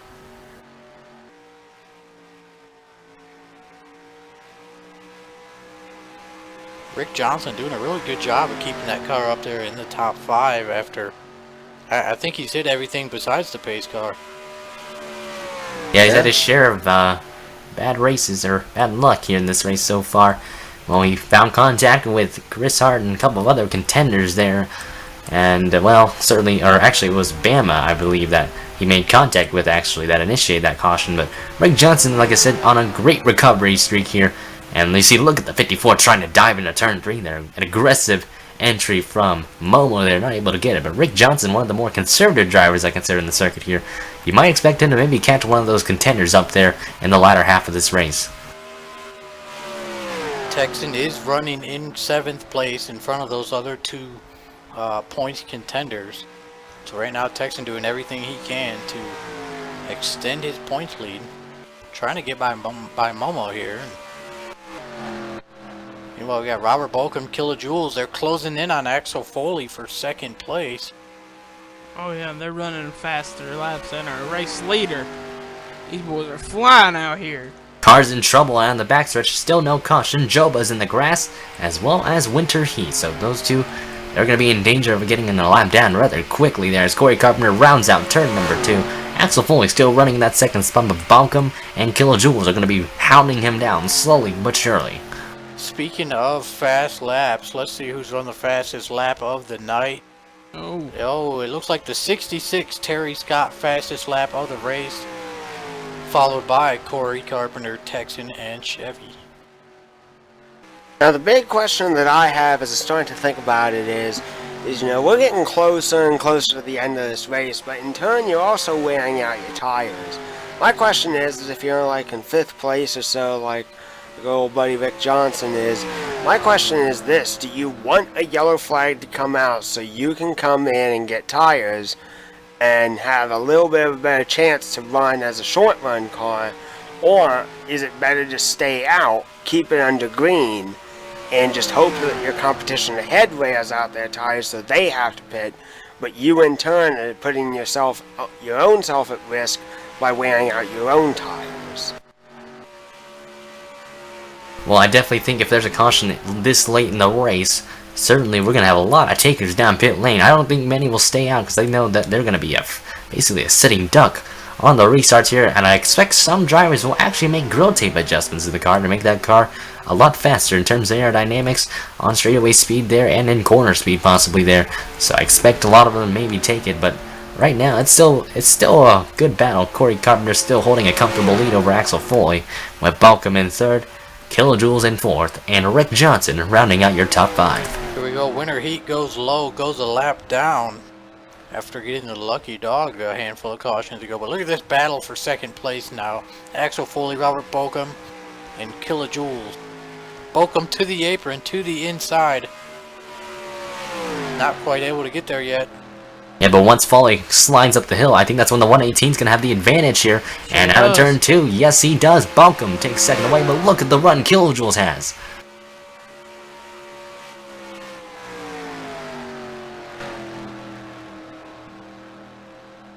Laps quickly ticking down, 15 to go. And definitely Corey Carpenter having to contend with lap traffic, both probably a blessing and a curse. It gives him something to block off second and below, but it still means he has to get around them, which can be difficult.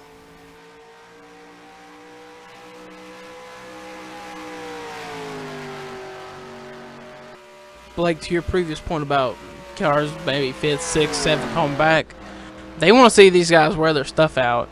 And because right now, since they're not right up there in that battle, they're saving their good years.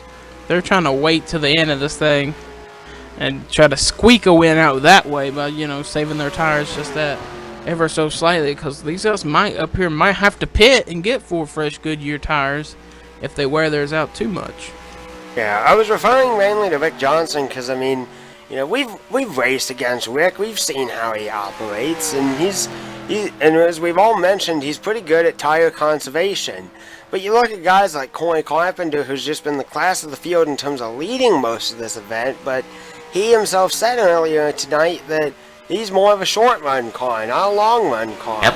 Caution's down the track, though. We've got a huge crash on the front stretch. 2 cars went flipping over. One of them was Psychosis, and the other one was Hot Rod himself. So 2 cars, they basically went Ricky Bobby style in terms of barrel rolls there. Has brought out the caution here at Kansas, and that's going to change everything here in this race. And that's going to lead us to a late race restart. Alright, let's head over to the caution rewind screen and see what happened to Larry Yeager.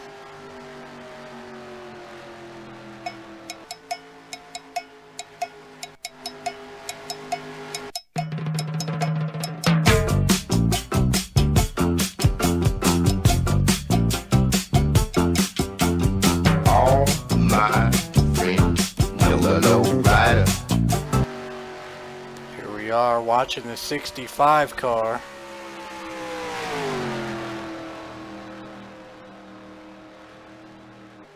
He breaks free coming out of 4. Oh, and then Psychosis T-bones him. What a ride for the 65.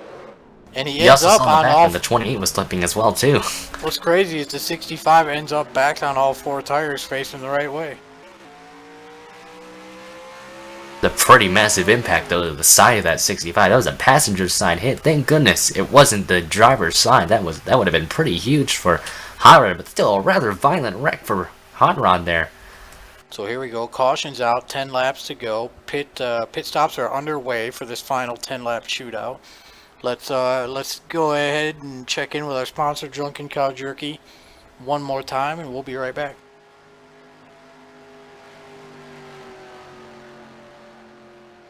Made with the freshest ingredients from local growers, it's Heyman's Drunken Cow Jerky, delivering 5 flavors of whiskey, soaked steak jerky made in the heart of Dallas, Texas. Choose from Original, which is with a dusting of coarse black pepper, or Hot, for that Mexican food hot flavor. Teriyaki, an original twist with a hint of sweet. And for those who have an adventuresome palate, try Ghost Pepper. Made with the Indian Bhut Julakia pepper, this is the hottest Drunken Cow Jerky available. Can't forget about Beer Bacon, where we hold the whiskey and soak it in Shiner Bock beer and add fresh cooked crumbled bacon. Go to DrunkenCowJerky.com and place your order today.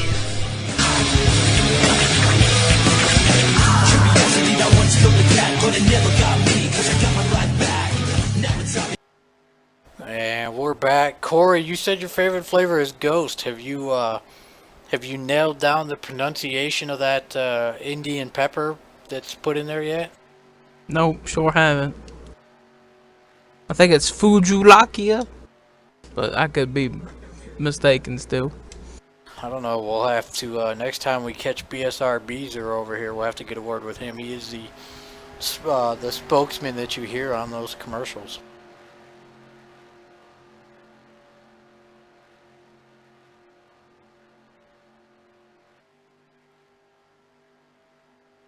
This is definitely going to be interesting with how the big shakeup hits. We're probably only going to have about maybe 5 to 7 laps remaining in this event, if even that. Oh yeah. I think if we have one more caution, that might end the race actually. At this rate. But with everyone who's come into pit, which is pretty much the entire field, to those who are on the lead lap, they pretty much now at this point have an equal opportunity to go for this win. Now, I gotta be honest with you when I say this right now. We know that Corey Carpenter is fast on the short runs. As much as I hate to say this, I honestly think he can get this win unless he messes up on the start or messes up on one of the corners. Otherwise, with how dominant he has been tonight, and just barely being able to squeak out ahead of all these cautions and just hold on to that lead, I don't know if anyone's going to be able to catch him, even to those on the inside. Here we go, lights are out. It's going to be a 7-lap shootout. Corey Carpenter on the outside, Robert Bolcom on the inside. Our points leader, Texan, up here in 5th place. There is one stat that I am kind of curious about. Minus, obviously the very first race of this series, has there ever been a part-time driver who's come into this series on their debut night and won their first event? We have 2 of them up here on the front row, Robert Bolcom and Corey Carpenter.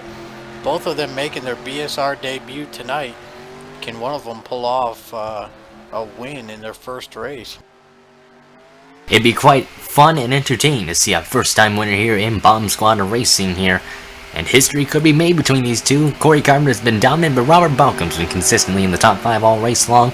But also note Rick Johnson's in that 4th spot there, Kilojoules in 3rd.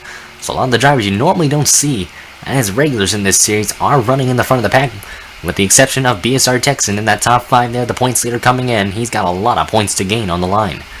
Pace car is off. Robert Balcom and Corey Carpenter will be leading us down here for the restart here. This is going to be the one that's going to decide it all here. Green flag is in the air. Corey Carpenter gets a great start, but here comes Robert Balcom. Both of them equal that time around.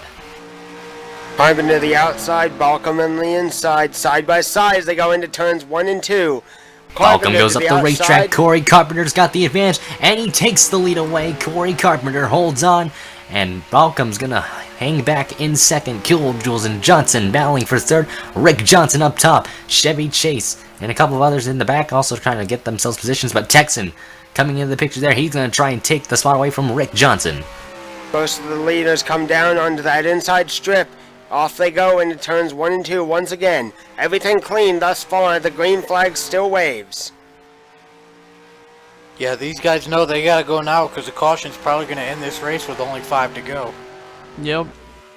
And the big question is who made adjustments to their car? Did Robert make a big adjustment that it might show up here in a couple laps? The Kilojoules and everything. Right now, Corey Carpenter still the dominant car here on the short runs. Meanwhile, we're watching our points leader work the inside of Rick Johnson for 4th. Plenty of room given there from Rick Johnson up top, but he's fighting back. Rick Johnson's stuck up high, but looks like Texan's gonna get the spot away. That's another point gained on the line here for Texan. He's gonna be up to 4th now. Johnson drops down to 5th. Back down to the front straightaway. Lap 104 now begins out of 107. Only a few more laps until this race is official. Man, it just ran faster than our leader, Kilojoules, right there in 3rd. Gotta get by Robert pretty quick if he wants to try to get up there and battle with Corey Carpenter.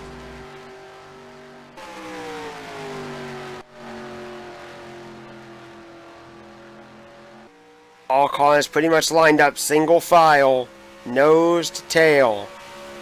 They're all using that apron of the racetrack. They're utilizing as much racetrack as they can.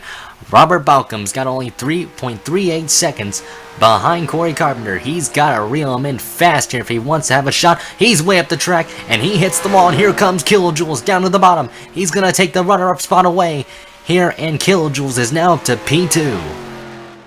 Then you look back into 4th place. I believe that's Rick Johnson, who definitely... No, my apologies, that's BSR Texan. And Texan's ready to reel in Balcom here with 2 laps to go. What will Texan do to get around this 118 car?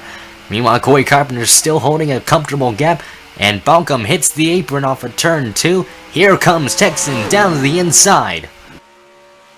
Side by side as they go into turn 3. Texan versus Balcom. Side by side, into the corner. The white flag is going to wave this time. Yep, 1 more lap to go here for Corey Carpenter, making his Bomb Squad debut here for car number 30. The Verizon Chevrolet has been strong all race long. He's dominated the race in a very graceful fashion here as he rounds turn number 2. Corey Carpenter with the lead. Our points leader takes over 3rd place. Off they go into 3 and 4. Corey Carpenter still holding the lead. Not enough time. Ladies and gentlemen, making his debut and winning, Corey Carpenter winning from the pole at Kansas.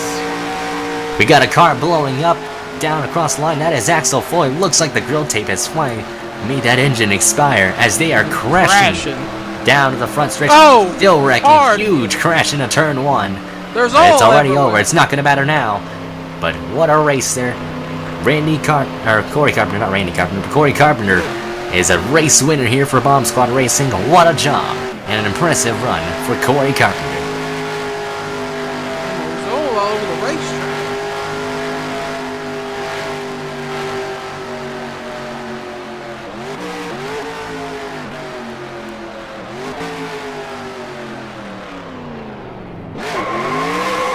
Get a burnout here from Corey Carpenter. From pole to victory lane, a perfect race. Pocket's got peanut.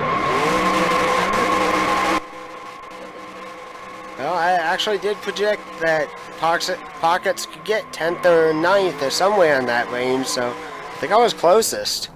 You said 10th, I said 8th. We'll call it a draw. But I picked Corey Carpenter to win. Yep, that's true. Tiebreaker goes to me. Let's head over to the Drunken Cow Jerky victory lane for some post-race podium interview.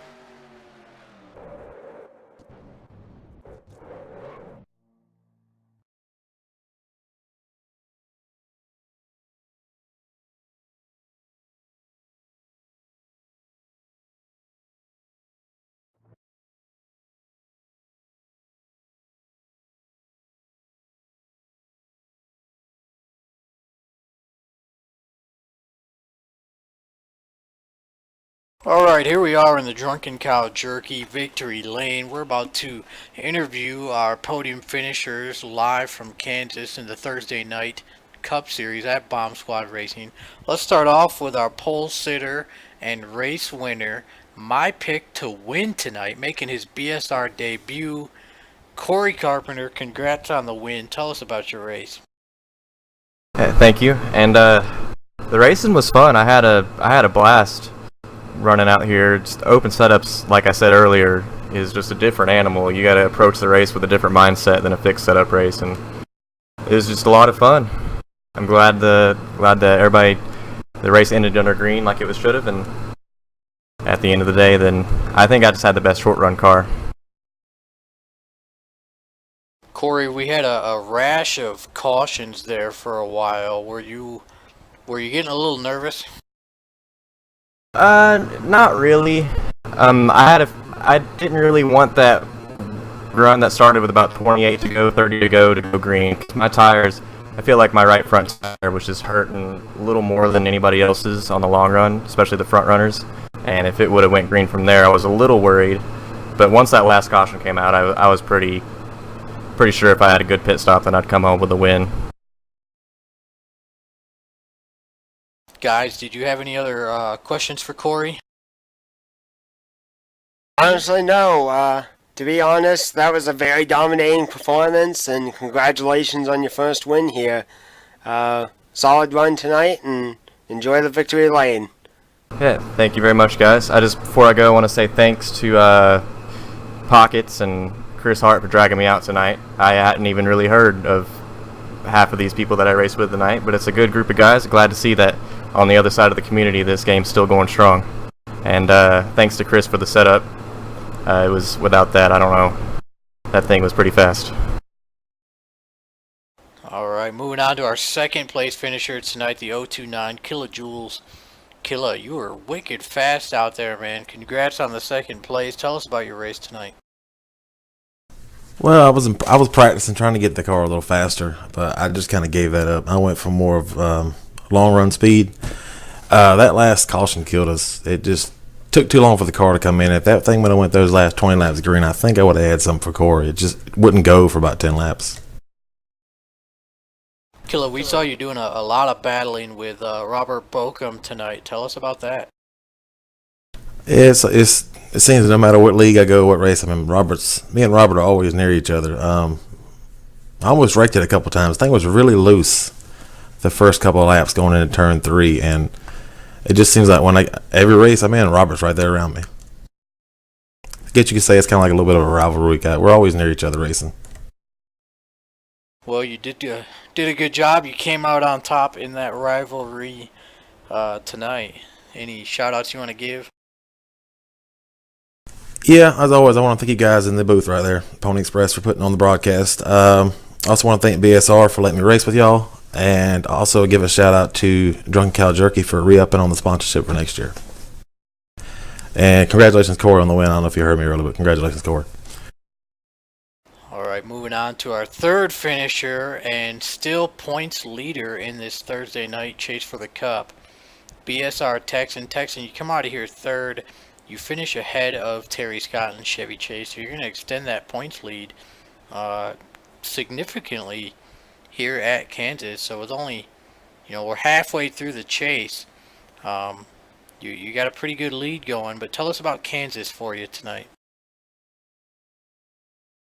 I like this track. This is it's a great track to race on. The car was really good tonight. Actually, I had if I took it easy, I had a great long run car, and if I wanted to push it, like in that last run, it was good on the short run too. It was a lot of fun racing. Texan, we saw you battling Robert Bokum there in the final 2 laps to get this final podium position. How hard was it to pass here tonight, especially on older tires? It was pretty tough. You had to get it, just right, especially if the outside line, like Robert, was able to hold his line and hold his speed. It's tough to get it just right, so you can actually get good enough run on the bottom to pass. And at the end of the run, the cars, they start to get a little loose. You can get loose, especially on the bottom. It makes it even tougher. Alright, well, congrats on your third place finish tonight and extending your points lead. Any shout outs you want to give? Yeah, I'd like to thank Drunken Cow Jerky. We're fortunate here at Bomb Squad to have quite a few members that also sponsor Rick Craddock, Real Tech, also Brian Boyle's Trucking, Hello Sunshine Hello, WLS Graphics. I believe almost missed him. The Medicine Chest Pharmacy, White Bear Lake, Minnesota, RJ Rusty. And of course, we'd like to thank you guys at Pony Express. You guys always do a great job. Alright, so there you have it, our podium finishers from Kansas in the Bomb Squad Racing Drunken Cow Jerky Thursday Night Cup Series. Broadcast brought to you by Rick Craddock of Real Tech. I got to thank DJ Curtis, Blake Warren, Corey Williams for joining me in the booth tonight. You guys got any final thoughts on tonight's race? Well, I can certainly say in all my years that I've either raced or just seen Kansas, I did not expect anything like that tonight. Between all the cautions, all the spins, all the tire issues, definitely this is a much more rugged racetrack than I was led to believe. And I gotta be honest, I'm very, very excited if we do come here next year, because that definitely puts in a whole new type of strategy that I've never seen at a place like Kansas before, and I hope we see other tracks with this type of character to it as well. Corey, DJ? Well, it was a fun race to watch, though, indeed. And once we got to the midway area, I actually didn't expect it to be that much wreck filled as I anticipated there. Actually, I thought we'd have a bigger green flag run there, maybe have some green flag pit stops. We saw a lot of drivers make some mistakes there, and the main concern we saw with a lot of drivers actually snapping loose on the track there. That's the reason a lot of the cautions came out. But that was quite an interesting way to end the race there. We saw a lot of good battles throughout the whole event there. Well, if we go to Kansas next year, this will be just as hopefully it's just as exciting as it was today. Mean Gene, you still there? Yep. I'd like to thank all of our sponsors, and that's about it. Can't wait to be back next week. Alright, there you have it. To our viewers, thanks for tuning in. We hope you enjoyed tonight's show. We'll see you again next Thursday as we will be bringing you every round of the BSR Thursday Night Chase. Until then, keep it on 4 wheels.